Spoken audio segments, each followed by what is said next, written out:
Selamat siang, perkenalkan nama saya Helen Kristela Polunggu dari kelas 11 Busana 1. Hari ini saya akan mempresentasikan mengenai perbedaan derajat antara laki-laki dan perempuan akibat pengaruh budaya dan struktur sosial.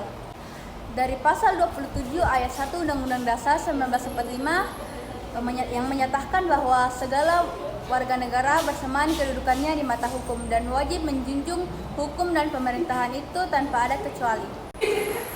Ini menunjukkan bahwa Konstitusi Indonesia mendukung kesetaraan hak, termaksud laki-laki dan perempuan. Semangat ini sejalan dengan perjuangan Kartini yang ingin perempuan diperlakukan setara, bukan sebagai warga negara kelas 2, dan Kartini ingin perempuan tidak dipandang rendah oleh laki-laki. Namun sayangnya dalam praktikatnya masih banyak ketimpangan perbedaan gender di masyarakat terjadi karena adanya sistem kepercayaan yang menganggap laki-laki maskulin dan perempuan feminim. Ini membentuk peran sosial yang tidak selalu adil dan menguntungkan laki-laki. Para ahli menyatakan bahwa perbedaan gender lebih disebabkan oleh budaya dan konstruksi sosial, bukan semata-mata karena faktor biologis. Peran gender dibentuk oleh masyarakat dan tidak berubah sesuai dengan waktu dan budaya. Contoh ketimpangan terlihat dari data BPS sejak 2015 hingga 2023. Upah rata-rata per jam perempuan selalu lebih rendah daripada laki-laki, meskipun jumlah penduduk laki-laki dan perempuan hampir seimbang. Hal ini disebabkan oleh berbagai faktor seperti segregasi kerja, nilai rendah terhadap pekerjaan perempuan, norma sosial, dan diskriminasi yang sudah lama ada.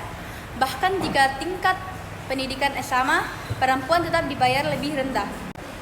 Harapannya, tidak ada lagi diskriminasi gender, terbentuk masyarakat yang adil dan setara, budaya dan struktur sosial yang lebih inklusif terhadap semua gender.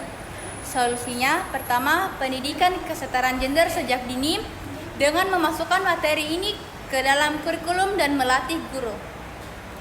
Kedua, berpikir kritis terhadap budaya patriarki, tidak langsung menerima norma yang membatasi peran gender tapi melihat dampaknya. Baik, sekian presentasi dari saya. Kurang dan lebihnya mohon dimaafkan. Terima kasih. Baik, selamat sore. Perkenalkan, nama saya Helen Kristela dari kelas 11 Busana 1.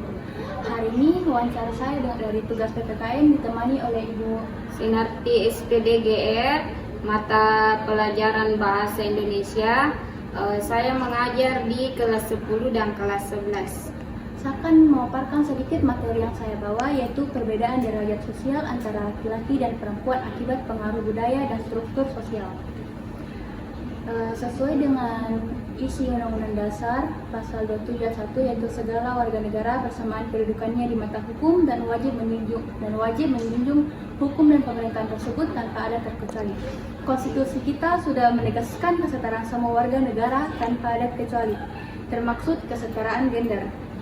Ini sejalan dengan cita-cita Kartini yang ingin perempuan tidak dipandang rendah oleh laki-laki atau agar perempuan tidak berada di kelas 2 atau di bawah laki-laki.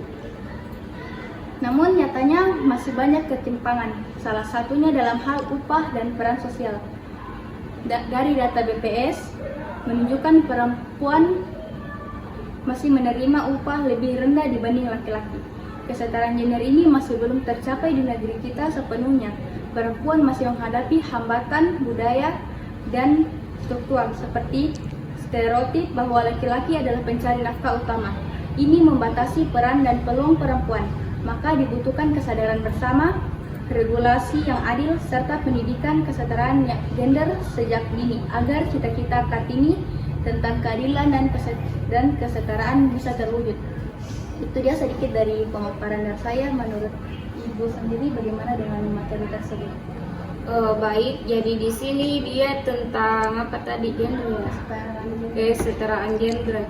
Jadi sebelumnya itu adanya Raden Ajeng Kartini, kodratnya perempuan itu dia hanya di rumah, mengurus rumah tangga dan mengurus anak, mengurus suami. Perempuan tidak boleh ada pekerjaan yang hampir sama dengan pekerjaan laki-laki. Tetapi dengan adanya Raden Ajeng Kartini yang memperjuangkan perempuan, sehingga perempuan ini disamakan dengan laki-laki, tidak boleh ada perbedaan. Jadi perempuan itu bebas untuk mengembangkan diri sesuai dengan potensinya. Bahkan untuk jadi pemimpin pun bisa. Ambil contoh Presiden Megawati, itu salah satu bentuk bagaimana Ibu Kartini bisa memperjuangkan perempuan, karena sudah pernah kita dipimpin oleh presiden perempuan yaitu Ibu Megawati. Namun terkadang dalam ambil saja di lingkungan sekolah, terkadang kita lihat itu yang dijadikan ketua kelas masih lebih banyak laki-laki dibanding perempuan.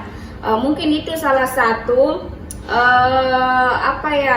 bahwa belum sepenuhnya bahwa perempuan itu bisa memimpin. Presiden saja itu baru 1 kali perempuan diangkat sebagai pemimpin negara. Itu kalau menurut saya. Jadi memang dari sini kita harus berpikir bahwa perempuan juga bisa setara dengan laki-laki dalam hal pekerjaan gitu. Itu dia pendapat dari Ibu Sunarti. Untuk saran Ibu apa untuk kedepannya? Jadi saran dari saya bahwa kita sebagai kaum perempuan tetap mengembangkan diri sesuai dengan potensi yang dimiliki agar kita bisa diterima di dunia kerja sama halnya dengan laki-laki, bisa dipekerjakan sesuai kompetensi yang kita miliki.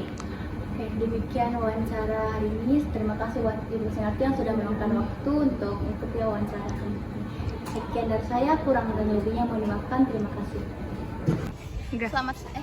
Selamat siang, perkenalkan nama saya Helen Kristela dari 11 Busana 1. Hari ini saya akan mewawancari teman saya, Aditya Dania.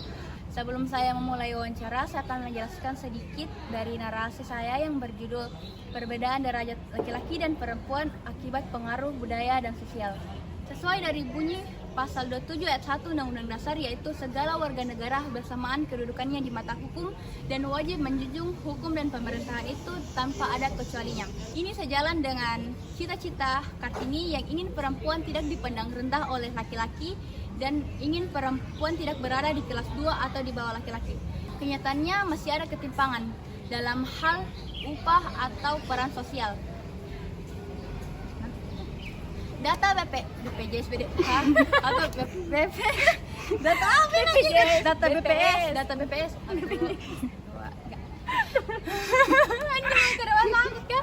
Tapi belum tikus, skip biar. Data BPS menunjukkan bahwa perempuan mendapatkan upah lebih sedikit daripada laki-laki. Ini berarti bahwa kesetaraan gender di negara kita belum secukupnya tercapai. Perempuan masih menghadapi hambatan budaya dan struktur, bahwa laki-laki adalah peran penting untuk mencari nafkah. Itu berarti bahwa perempuan memiliki peluang lebih sedikit untuk mencari kerja. Itu dia materi yang bisa saya sampaikan. Menurut kamu, bagaimana pendapat dari materi tersebut? Pendapat terkait tentang penanganan dan penggulangan perbedaan gender, yaitu mengubah pola pikir generasi muda tentang peran laki-laki dan perempuan, serta berpikir kritis sejak dini dan mempunyai keberanian terhadap budaya patriarki. Baik, itu dia wawancara saya hari ini. Kurang lebihnya mohon dimaafkan. Selamat siang.